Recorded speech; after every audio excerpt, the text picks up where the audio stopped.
А накануне Дня знаний в Парке культуры и отдыха состоялась благотворительная акция «Соберем ребенка в школу». Ее провели с целью адресной помощи семьям, находящимся в трудной жизненной ситуации. За праздником наблюдал Афанасий Николаев. Подарки к новому учебному году. Дети из семей, испытывающих материальные трудности, получили наборы школьных принадлежностей, одежды, обуви и развивающих игр. Ежегодная акция помогла почти сотне детишек собраться в школу. Акция очень хорошая, очень добрая, несущая вообще такой позитив. Массу позитива сегодня получили не только взрослые, но и дети. Это вообще прекрасно. Большое спасибо Парку культуры и отдыха.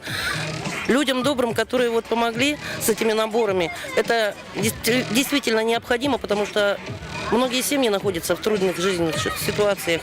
И как бы все равно поддержка и государственная, и социальная, и даже вот такая вот позитивная поддержка парка – это очень хорошо. Кроме школьных наборов, ребята получили форму, билеты в Русский театр и бесплатно смогли прокатиться на аттракционах. Помимо этого, организаторы акции передали их родителям продуктовые наборы.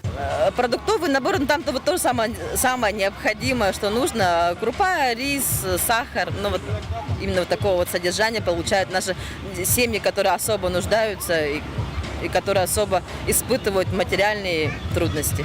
Всего на благотворительной акции ребята получили более 60 наборов школьника и 30 подарков первоклассникам. Ведь День знаний – праздник для всех. Афанасий Николаев, Джур Березкин. Новости столицы.